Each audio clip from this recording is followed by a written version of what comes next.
Good afternoon, everyone. Welcome to episode number 39 of Playing with House Money on the Toilets to Titles Network. I'm your boy Ice, head of the SGC. And this guy right here has just found out that Dylan is the Cease heartbroken, has just heartbreak been kid. traded. The heartbreak kid, man. Hey, yo, I was pissed off earlier.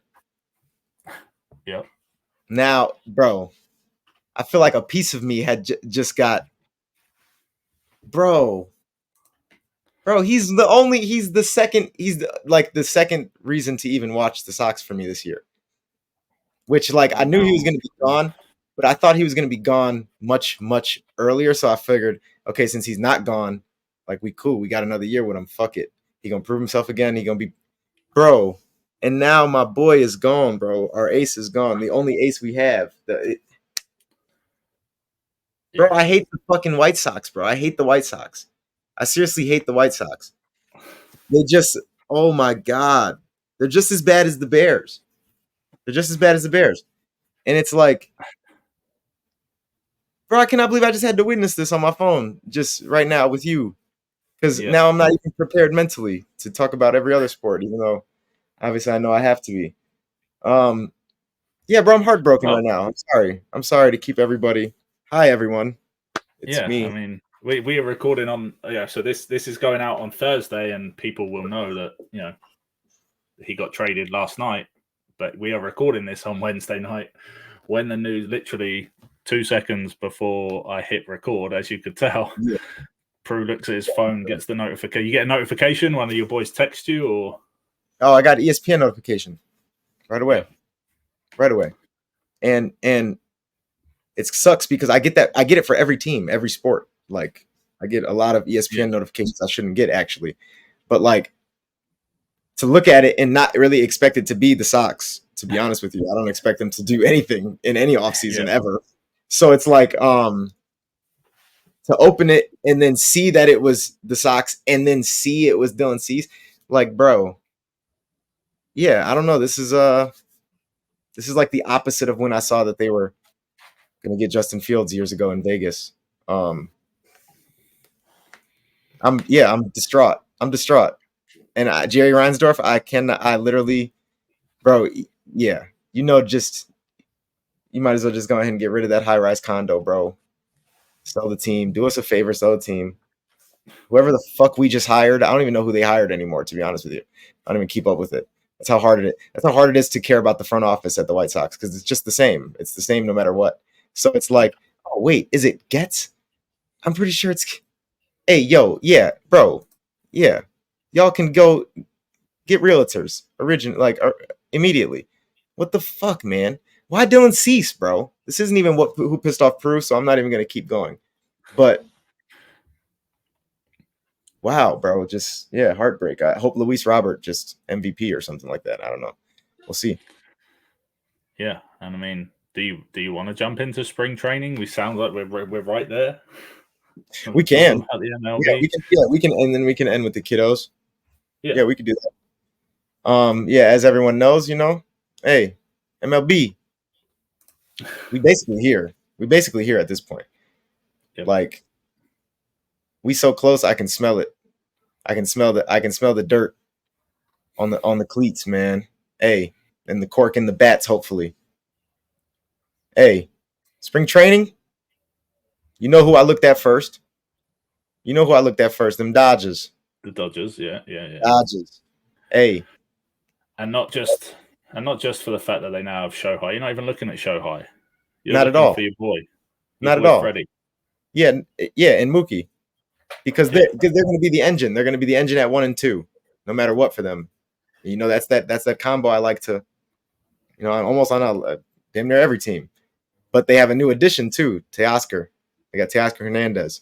Yeah, and you loved betting on him last season as well. Love it because he's consistent at the plate. He has a lot of high quantity pitch at bats. So yeah, and he's batting well. I'm pretty sure he's at like 385 or something like that. Mookie's over 400. And yeah, it's just one of those things where it's good news because you expect those guys to be great all season. And then hopefully you see this in spring training and you don't have to wait too long for the rust to get fully knocked off, because obviously, again, this is spring training. But yeah, it's going to be fun. I think I noticed a kind of a sleeper I have for this year. He's a young guy, Brendan Rodgers, Colorado Rockies, which is just absolutely outrageous. I know. Trust me. I know. Yeah. But it's like, one, he has that team around him where it's like they're horrible, most of them. So that always helps. Yeah. Really stardom. It really helped with Nolan Arenado years ago on Colorado. So it's one of those things where I think if he can stay consistent at the plate, I think he's going to be able to have a good year, really big year. And then we're going to be looking at a couple teams that were down on the spring training because a lot of guys don't play, obviously. So Texas, we might have to sit on a little bit, maybe a week or two. We might have to wait for them to get going. But yeah, man, it's going to be a fun season. I think it's going to be a lot of hit run RBI to start it. A lot of hit run RBI to start it. A lot of pitching matchups like left hand, right hand, obviously, is always going to be an emphasis for any game, any time of the season. But it's going to be one of those props that we have to take advantage of. You kind of start slow with, and then like I said last week, I'm with the walks. You're obviously with the Ks more often than not, but I think the walks are going to be one of those things that I do kind of probably overly abuse. I'll admit it now, because what I'm thinking is, one, all these guys are going to be rusty. All these pitchers are going to be kind of rusty. The ones that aren't are obviously going to, they're going to have good showings, but I think you'll still have like issues with that clock. And yeah, I'm thinking like Matt Olson is still going to scare people. Freddie Freeman is still going to scare people. So yeah, I really want the walks this year. I'm going to do probably 3-leg, 4-leg parlays or just one walk. Because the odds be crazy on those. Odds are plus 200 on certain guys for just one walk. So yeah, I'm looking at that. And then I swear I had one more team in here. I ain't gonna lie to you. You messing with my doc? I've not touched it.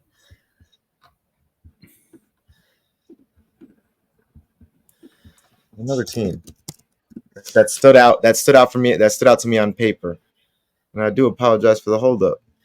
But you're good. Spring training is showing a lot of guys that are in the groove. Like, it's actually kind of crazy because it's certain guys that we didn't expect to see. You got the Angels. That's who it was. You got the Angels, top of the list, which is obviously not a big deal, for the long run, and they're not going to make the playoffs or anything like that, I don't think. But these guys that are playing in these spring training games for them are literally who's going to be playing. Like the teams that are at the bottom of the barrel. Yeah. Your roster depth. You're playing everybody in spring training. Everybody's playing for a job. So it's always good to see.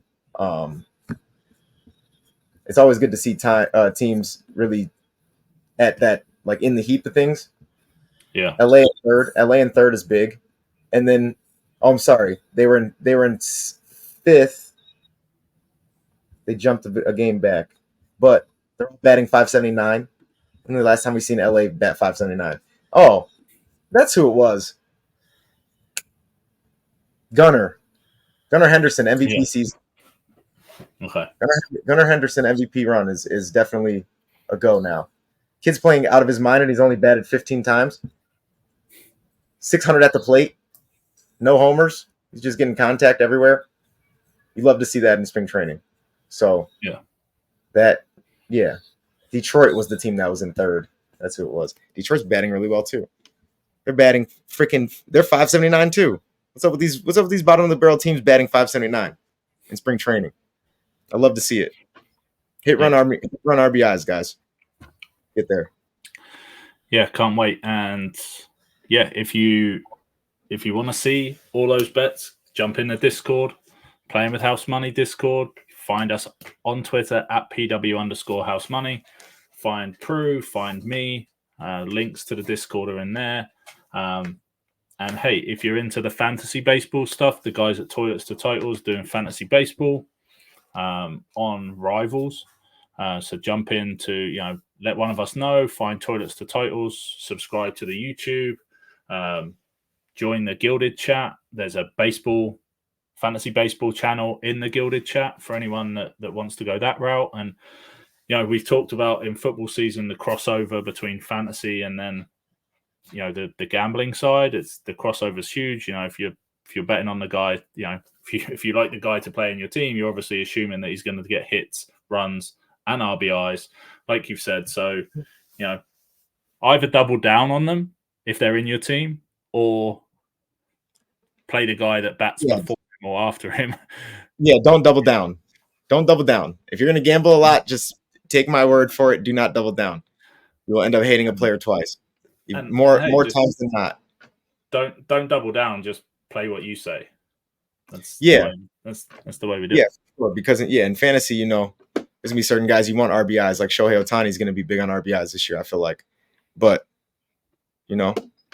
sometimes you can't have your cake and eat it too, my boy. You gotta win one way or the other. So come tag along, man. I'm gonna lead us. You know what I'm saying? I'm gonna lead you to victory right along with me, and I'm excited because I saw the Dodgers numbers today, and yeah, I feel like I'm at home. And then Gunner, your boy Gunner, hey, yes sir, kid's special. I'm happy you said that. I'm happy you said that because he can now go in my home run play. What I'm going to do this season with home run, I'm literally going to pick 4 guys and just bet the same 4 guys every week or every day until all 4 of them smack on the same night. That's funny. If only 3 of them play, then I'll play the 3-leg. If all 4 play, then I'm playing the 4. And sooner or later, it'll be the night I don't play it, but all 4 of them will hit a home run on the same night. Yeah, Juan Soto should be one of those 4. Yeah, and Gunner will be another. That's a gem for everybody. Juan Soto in that Yankee Stadium is going to be unreal. I mean, at least it should be. And then I say that, and then he'll walk 900 times and cash me 890 of them. So, yeah, I'm excited. And then, this weekend we have March Madness Selection Sunday. Selection Sunday is this weekend, and then we get the first 4. Is that what they call it? Is it the play-in kind of thing? Is that called the first 4? And then you have the final 4? No, it's 64. Yeah. No, but they definitely have there'll definitely be games on like the first couple of days, which is the teams to get into the tournament, like to be the 16 seeds. But we get. I've got a couple of been looking at it. Got sent a nice little, lovely little March Madness bracket thing from BetUS. Oh, okay, sweet. Yeah, and was reading through that today. That came to this afternoon while I was prepping for the show. So it was perfect timing for us to talk about March Madness. And obviously we don't know exactly who's going to be in just yet. Yeah. But what the things we're going to talk about today, like looking back over the last couple of years, first round matches. We're only talking about first round today. Last 4 tournaments. I think it's 2019, 21, 22, 23, because there wasn't one in 2020 because of COVID. So last 4 tournaments, the first round games, 1 seed versus the 16 seed. Against the spread,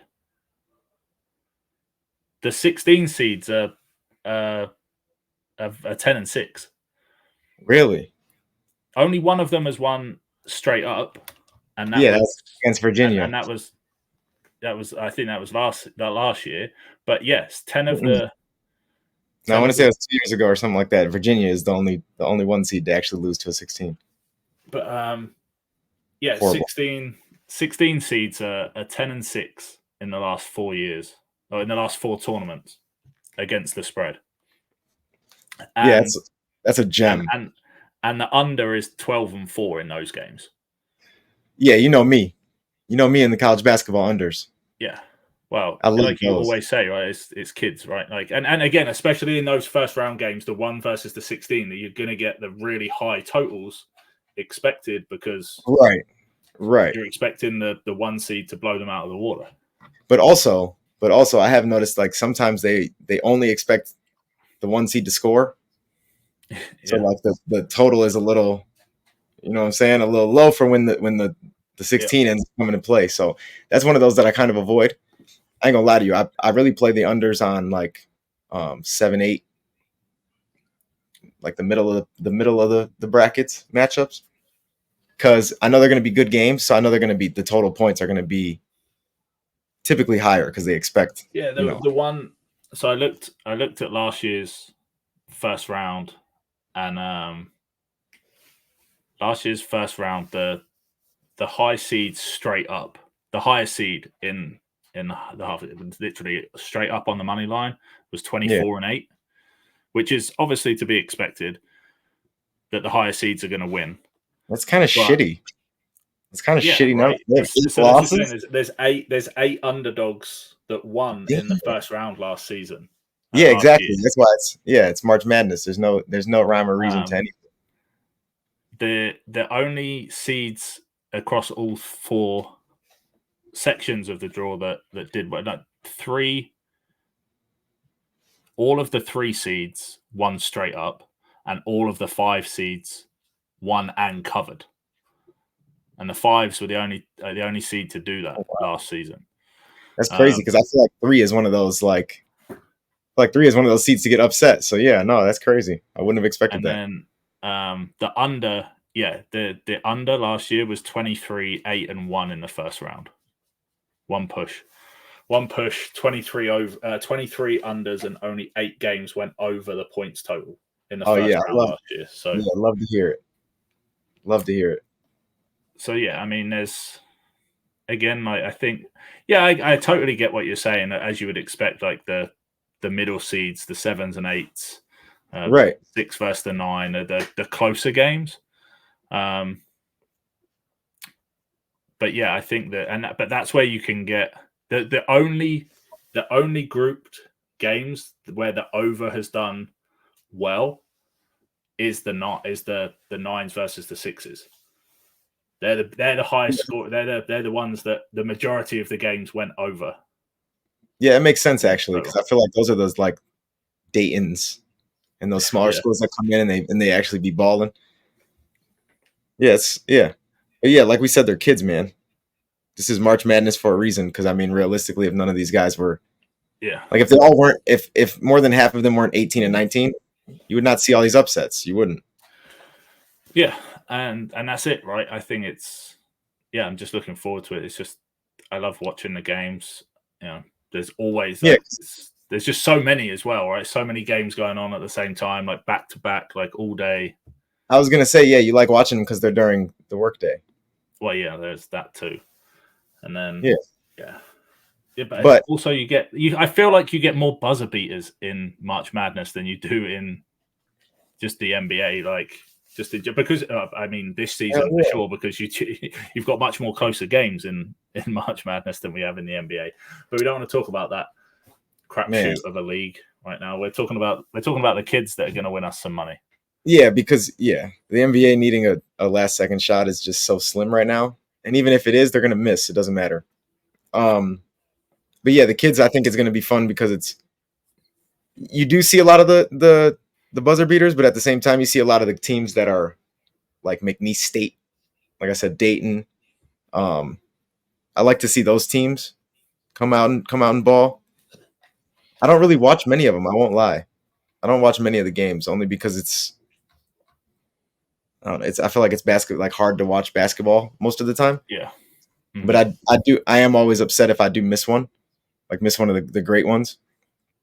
But yeah, the effort out there, the effort level is what really makes it or breaks it for me, because you know they're all playing with literally everything. So you're gonna get those, those emotional games. You're gonna get those tough finishes and all that. So It's definitely entertaining. It's more entertaining, but for me to need these kiddos to do what I need them to do, hey, under me all weekend and under me all tournament, and I'm gonna go out on a limb and say there's gonna be like a 6 seed that makes the final. You're just not. You're not going to say which one. You're not going to. Well, we don't know what the seedings are, but you're not going to. It's going to be like Creighton. Like Creighton is going to make it or something like. It's going to be something crazy. Plus Creighton are around the same put. Like I've gone for UNC, North Carolina, to make the Final Four plus 440. Creighton a plus 500. You better off taking Kentucky over North Carolina. You better off taking Kentucky over North Carolina. They're about the same price. They're plus 500 to make the Final Four. Yeah. That's the reason I said that. North Carolina ain't got that dog in them. They got 6-year seniors. They ain't got that dog in them.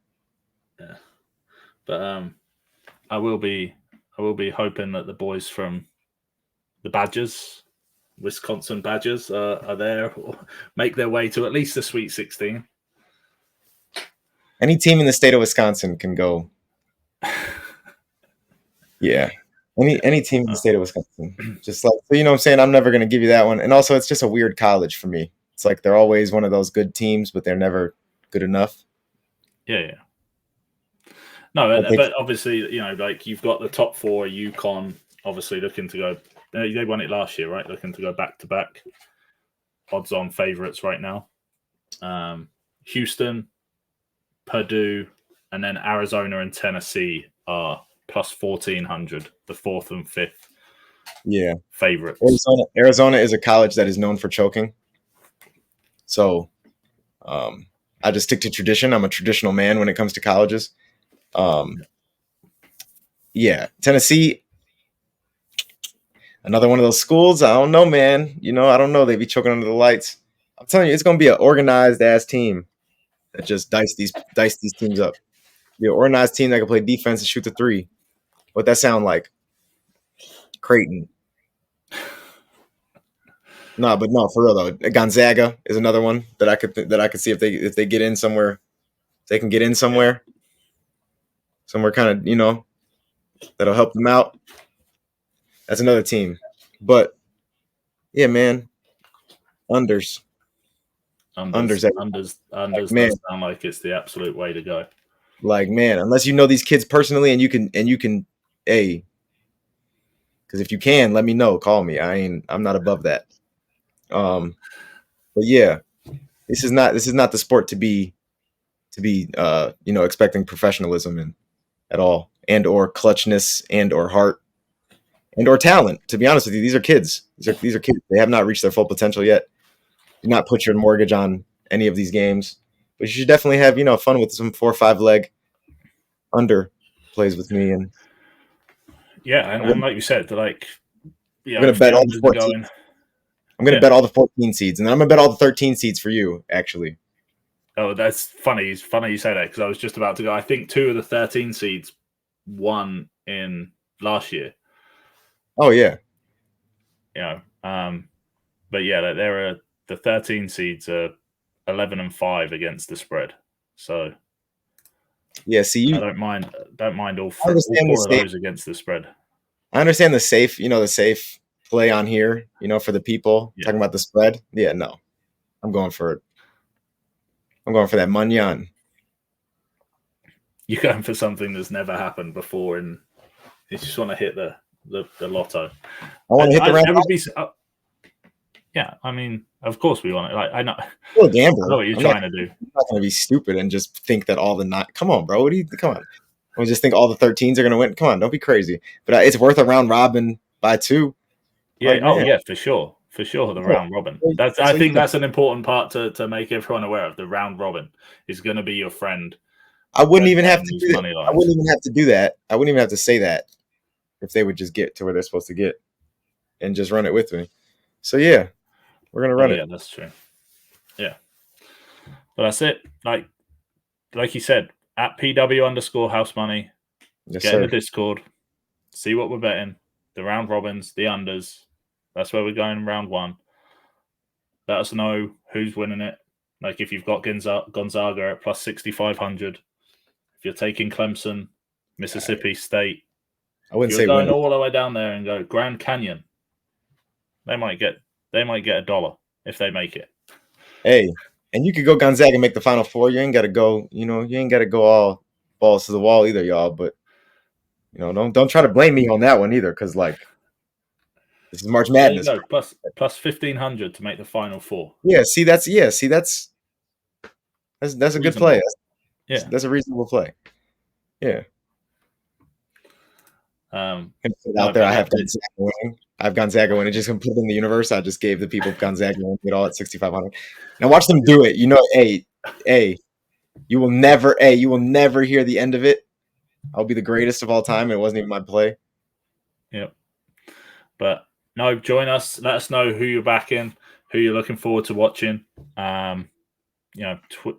Tweet us. Yeah, go with what you're saying. Also, let us know if y'all watch college basketball, y'all real inside. Let us know some players we need to look out for. If you go to any of these colleges and you're going to be at the games, tweet us. We'll back your team if we've got some people there watching. No, send your cash app. Send your cash app. Get in tune with the hoop team. We're gonna make something happen. That's it. I'm kidding. Yeah. Hey, to any of the IRS and all them, we ain't fixing games, bro. Just if we were, trust me, I wouldn't be so pissed off. Yeah. And and let us know again who you're playing, who you're not, and we will catch you guys next Thursday when we will be playing with more house money. Yes, sir.